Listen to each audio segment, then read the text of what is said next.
नमस्कार, आप सुन रहे हैं कहानी गुनाहों का देवता भाग 5। भाग 4 में आपने सुना चंदर व डॉक्टर शुक्ला के बीच बातचीत।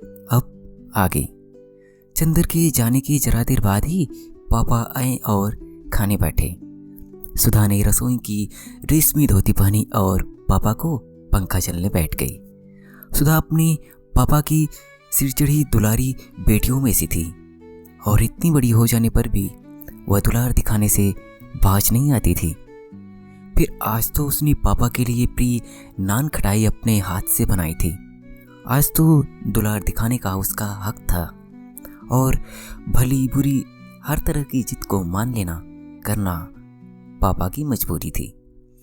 मुश्किल से डॉक्टर साहब ने अभी 2 कोर खाए होंगे कि सुधा ने कहा, नान खटाई खाओ पापा। डॉक्टर शुक्ला ने एक नान खटाई तोड़कर खाते हुए कहा, बहुत अच्छी है। खाते खाते उन्होंने पूछा, सोमवार को कौन सा दिन है सुधा? सोमवार को कौन सा दिन है? सोमवार को मंडे है, सुधा ने हंसकर कहा। डॉक्टर शुक्ला भी अपनी भूल पर हंस पड़े। अरे देखो, मैं कितना भुलक्कड़ हो गया हूँ। मेरा मतलब था कि सोमवार को कौन तारीख है? 11 तारीख, सुधा बोली। क्यों? कुछ नहीं, 10 को कॉन्फ्रेंस है और 14 को तुम्हारी बुआ आ रही हैं। बुआ आ रही हैं और बिनती भी आएगी। हाँ, उसी को तो पहुंचाने आ रही हैं। विदुषी का केंद्र यही तो है। आहा, अब तो बिनती 3 महीने यहीं रहेगी।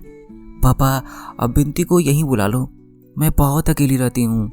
हाँ, अब तो जून तक यहीं रहेगी, फिर जुलाई में उसकी शादी होगी, डॉक्टर शुक्ला ने कहा। अरे अभी से? अभी उसकी उम्र ही क्या है? सुधा बोली। क्यों?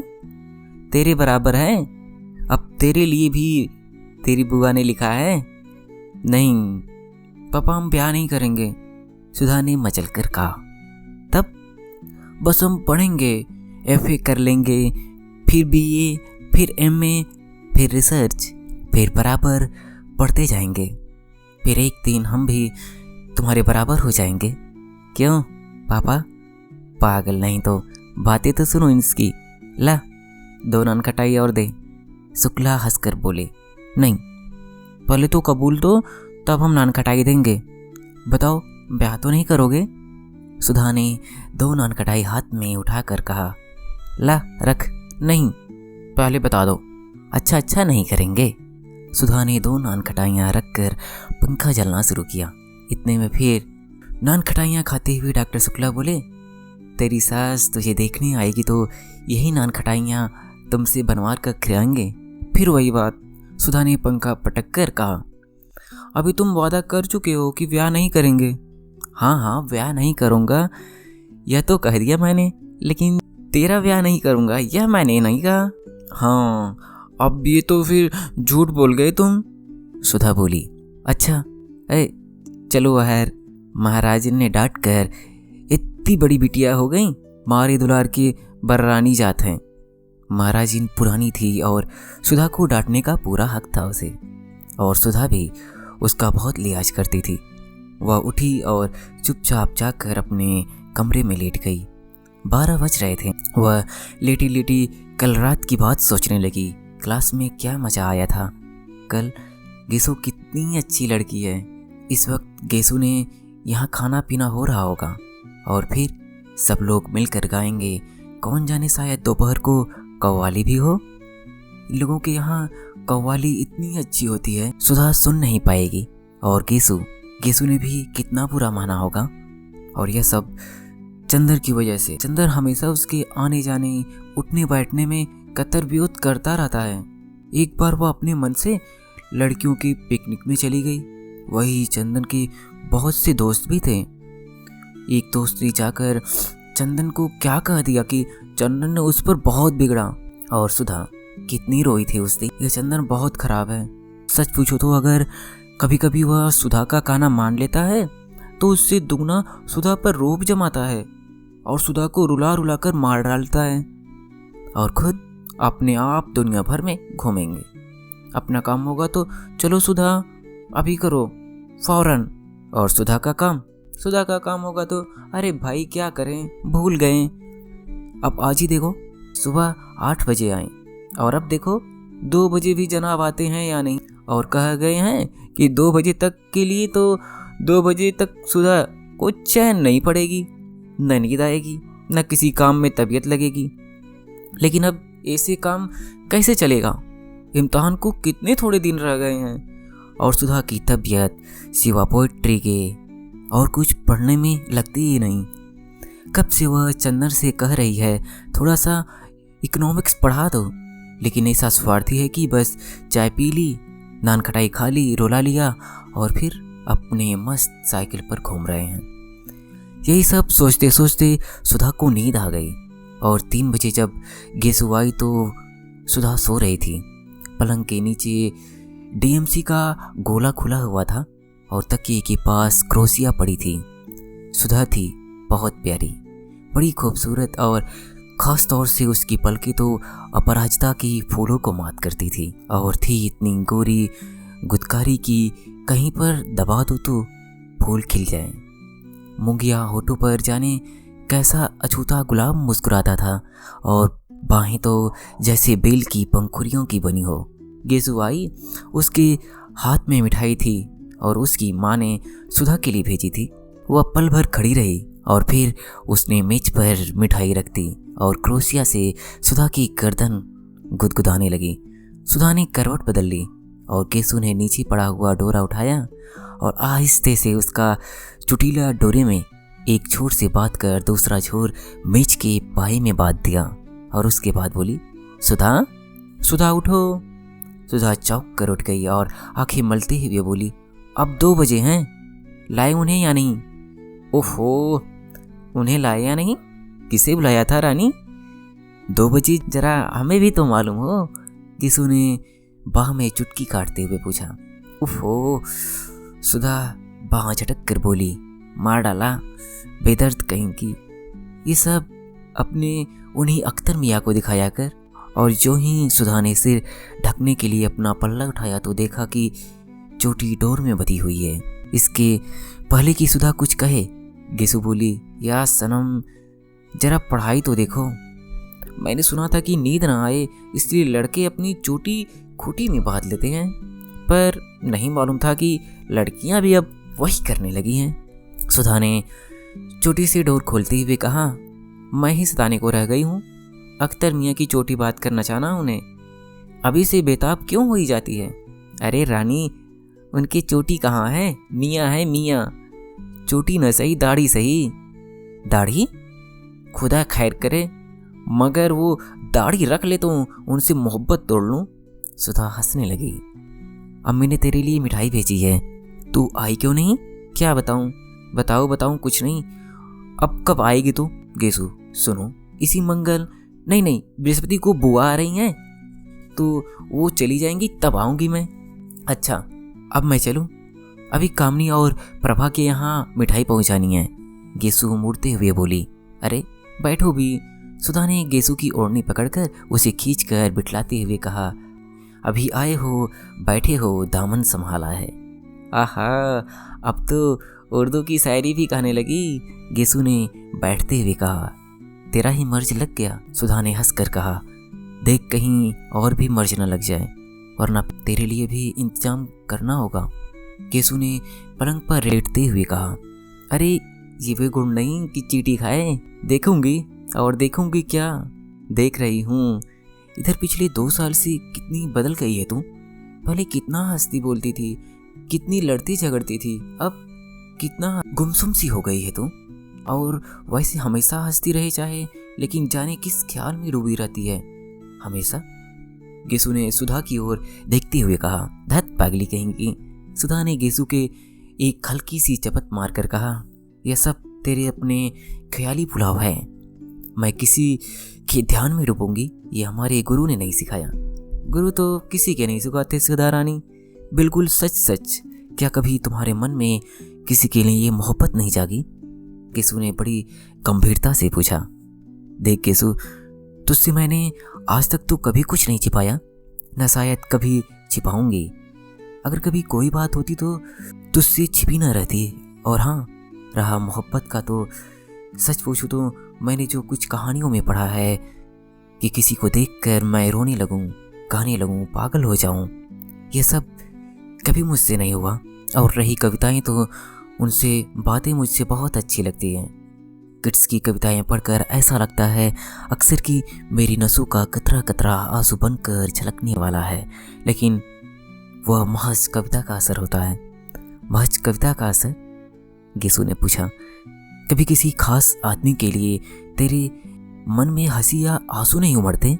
कभी अपने मन को जांच कर तो देख, कहीं तेरी नाजुक ख्याली के पर्दे में किसी एक की सूरत तो छिपी नहीं है?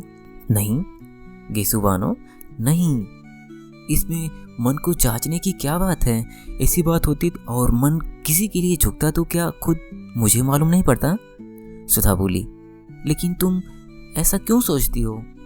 बात यह है सुधी, गेसु ने सुधा को अपनी गोद में खींचते हुए कहा, देखो तुम मुझसे इल्म में ऊंची हो, तुमने अंग्रेजी शायरी छान डाली है, लेकिन जिंदगी से जितना मुझे साबिका पढ़ चुका है अभी तुमने नहीं पढ़ा। अक्सर कब, कहाँ और कैसे मन अपने को हार बैठता है यह हमें खुद पता नहीं चलता। मालूम तब होता है जब जिसके कदम पर हमने सिर रखा है वह झटके से अपने कदम घसीट ले।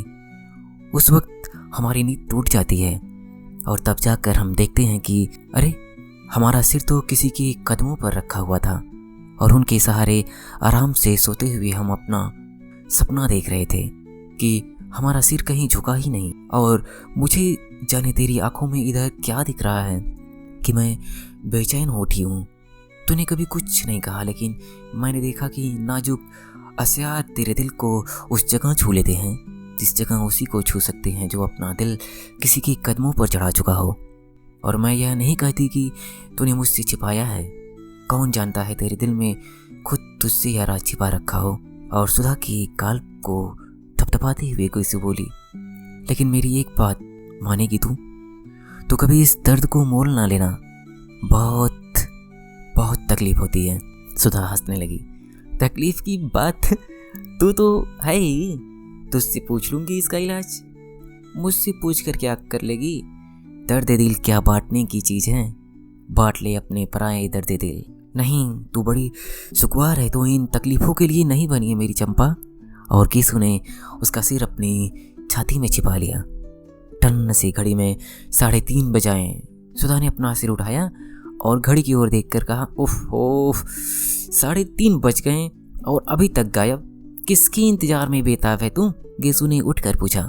बस दर्द दिल, मोहब्बत, इंतजार, बेताबी, तेरे दिमाग में तो यही सब भरा रहता है आजकल।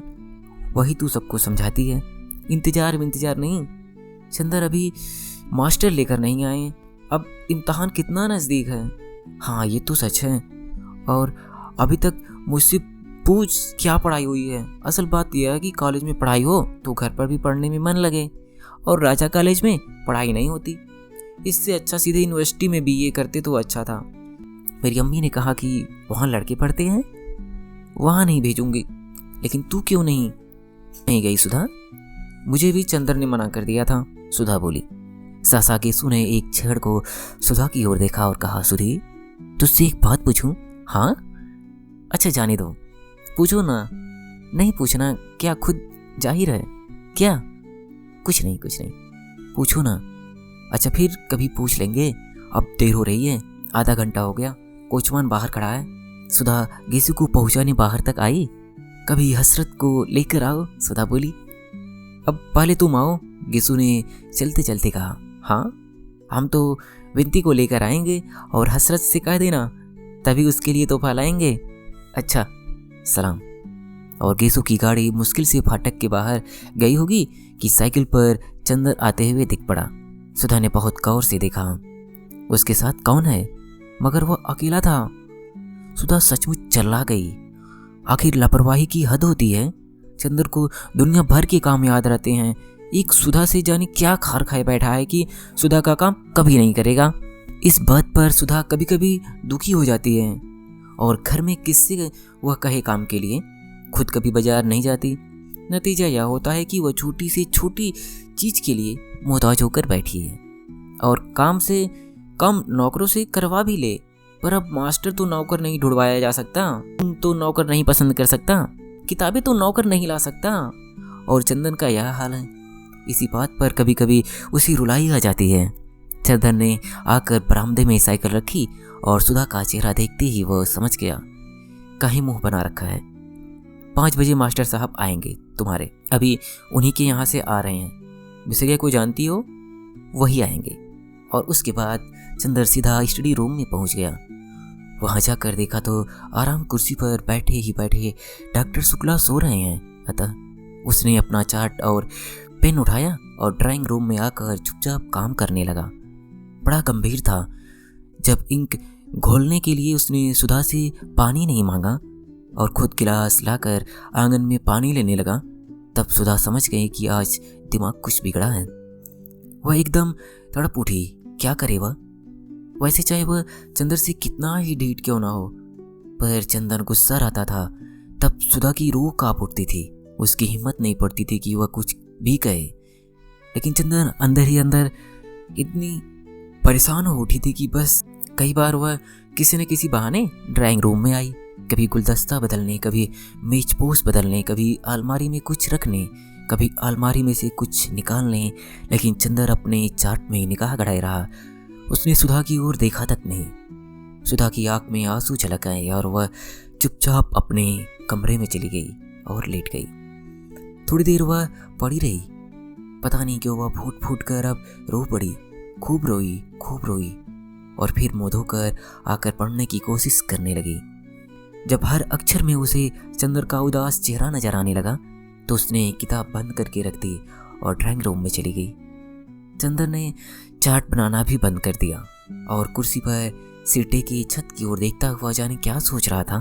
वह जाकर सामने बैठ गई तो चंदर ने चौंक कर सिर उठाया और फिर चार्ट को सामने खिसका लिया। सुधा बड़ी हिम्मत करके कहा, चंदर। क्या बड़े भर्राए गले से चंदर बोला, इधर देखो। सुधा ने बहुत दुलार से कहा, क्या है? चंदर ने उधर देखते हुए कहा, अरे सुधा, तुम रो क्यों रही हो? हमारी बात पर नाराज हो गए तुम? हम क्या करें, हमारा स्वभाव ही ऐसा है। पता नहीं तुम पर इतना गुस्सा हो आता है। सुधा के गाल पर 2 बड़े बड़े मोती ढलक आए।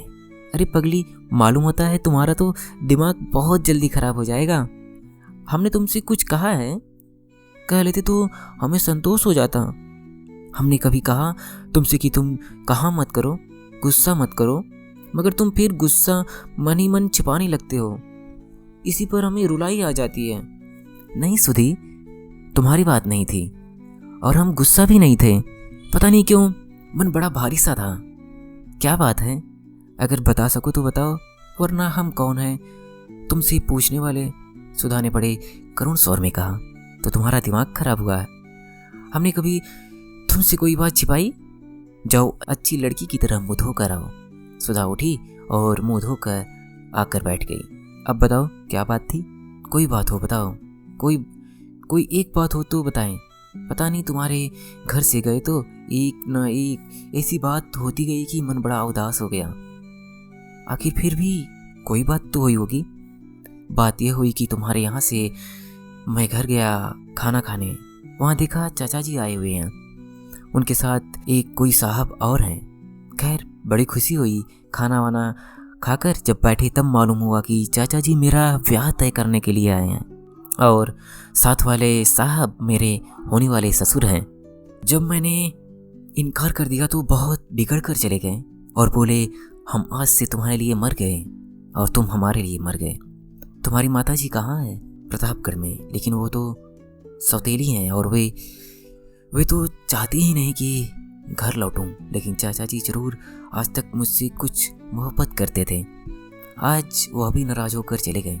सुधा कुछ देर तक सोचती रही, फिर बोली, तो चंदर तुम शादी कर क्यों नहीं लेते? नहीं सुधा, शादी नहीं करनी है मुझे। मैंने देखा है कि जिसकी शादी हुई है कोई भी सुखी नहीं हुआ, सभी का भविष्य बिगड़ गया। और क्यों एक तवालत पाली जाए, जाने कैसी लड़की हो क्या हो, तो उसमें क्या? पापा से कहो उस लड़की को जाकर देख लें। हम भी पापा के साथ चले जाएंगे। अच्छी हो तो कर लो, फिर यही रहना, हमें अकेला भी नहीं लगेगा। क्यों? नहीं जी, तुम तो समझती नहीं हो, जिंदगी निभानी है, कोई गाय भैंस नहीं खरीदना है। चंदर ने हंसकर कहा, आदमी एक दूसरे को समझे बूझे प्यार करे तब ब्याह करे तो कोई मायने है। तो उसी से कर लो जिससे प्यार करते हो। चंदर ने कुछ जवाब नहीं दिया। बोलो, चुप क्यों हो गए? अच्छा, तुमने किसी को प्यार किया है चंदर? क्यों, बताओ ना। शायद नहीं। बिल्कुल ठीक, हम भी यही सोच रहे थे अभी। सुधा बोली।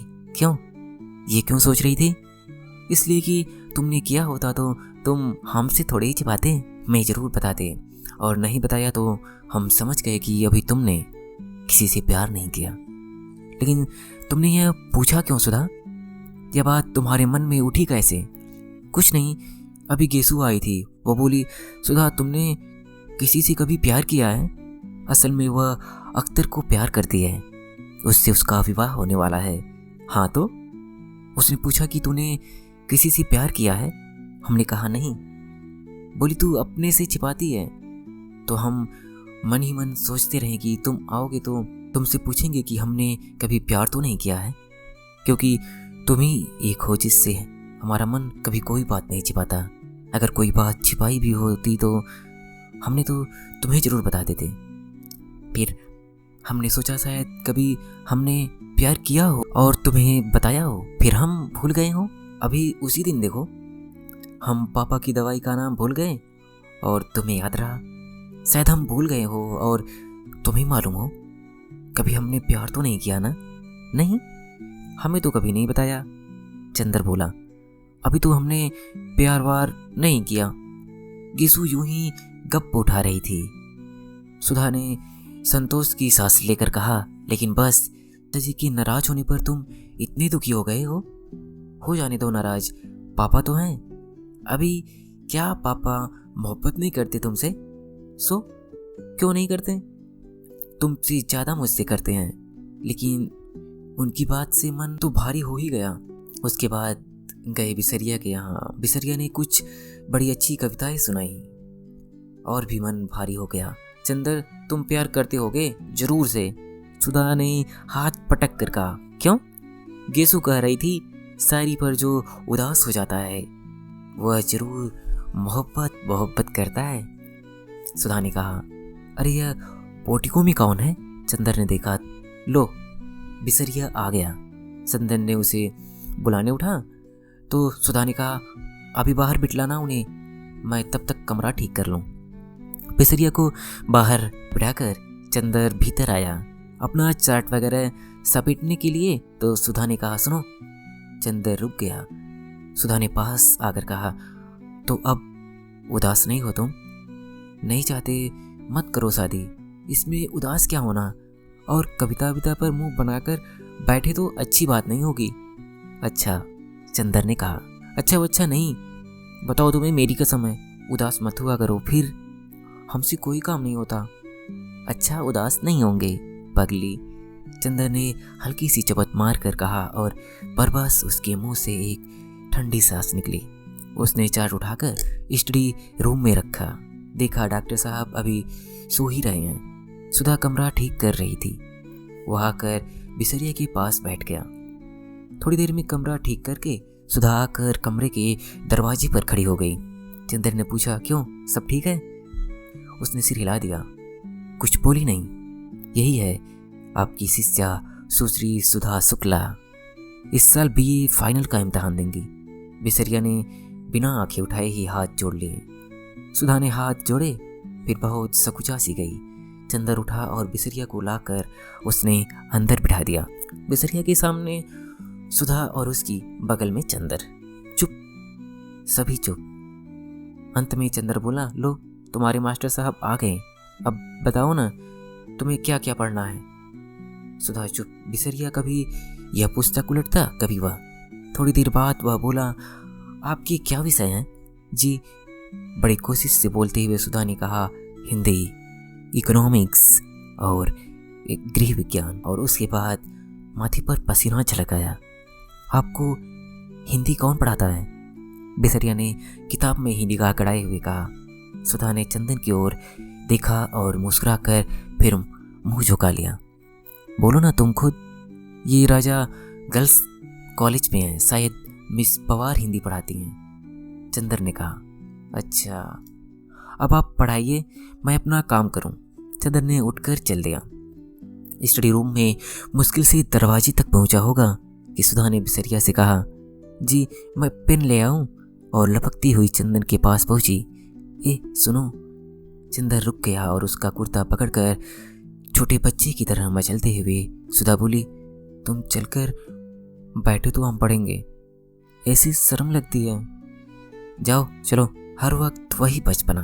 चंदन ने डांट कर कहा, चलो पढ़ो सीधे से, इतनी बड़ी हो गई अभी तक वही आदतें। सुधा चुपचाप मुंह लटका कर खड़ी हो गई और फिर धीरे धीरे पढ़ने लग गई। चंदर स्टडी रूम में जाकर चार्ट बनाने लगा। डॉक्टर साहब अभी तक सो रहे थे। एक मक्खी उड़कर उनके गले पर बैठ गई और उन्होंने बाएं हाथ से मक्खी मारते हुए नींद में कहा, मैं इस मामले में सरकार की नीति का विरोध करता हूँ। चंदर ने चौंक कर पीछे देखा। डॉक्टर साहब जग गए थे और जमुआ ले रहे थे। जी आपने मुझसे कुछ कहा? चंदर ने पूछा। नहीं, क्या मैंने कुछ कहा था? ओह, मैं सपना देख रहा था। कै बज गए? 5:30। अरे बिल्कुल शाम हो गई। डॉक्टर साहब ने बाहर देखकर कहा, अब रहने दो कपूर, आज काफ़ी काम किया है तुमने। चाय मंगवाओ। सुधा कहाँ है? पढ़ रही है। आज से उसके मास्टर साहब आने लगे हैं। अच्छा, जाओ उन्हें भी बुला लाओ और चाय भी मंगवा लो। उसे भी बुला लो। चंदर जब ड्राइंग रूम में पहुंचा तो देखा सुधा किताबें समेट रही है और बिसरिया जा चुका है। उसने सुधा से कहना चाहा, लेकिन सुधा का मुंह देखते ही उसने अनुमान किया कि सुधा लड़ने की मूड में है, अतः वह स्वयं ही जाकर महाराजिन से कहा आया कि 3 प्याला चाय पढ़ने के रूम में भेज दो। जब वह लौटने लगा तो खुद सुधा ही उसके रास्ते में खड़ी हो गई और धमकी के स्वर में बोली, अगर कल से साथ नहीं बैठोगे तुम तो हम नहीं पढ़ेंगे। हम साथ नहीं बैठ सकते, चाहे तुम पढ़ो ना पढ़ो। चंदर ने ठंडे स्वर में कहा और आगे बढ़ा। तो फिर हम नहीं पढ़ेंगे। सुधा ने जोर से कहा, क्या बात है, क्यों लड़ रहे हो तुम लोग? डॉक्टर शुक्ला अपने कमरे से बोले। चंदर कमरे में जाकर बोला, कुछ नहीं, ये कह रही है कि हम कहेंगे। बात काट कर सुधा बोली, पापा हमने इनसे कहा कि तुम पढ़ाते वक्त बैठा करो, हमें बहुत शर्म लगती है। ये कहते हैं पढ़ो चाहे ना पढ़ो, हम नहीं बैठेंगे। अच्छा, जाओ चाय लाओ।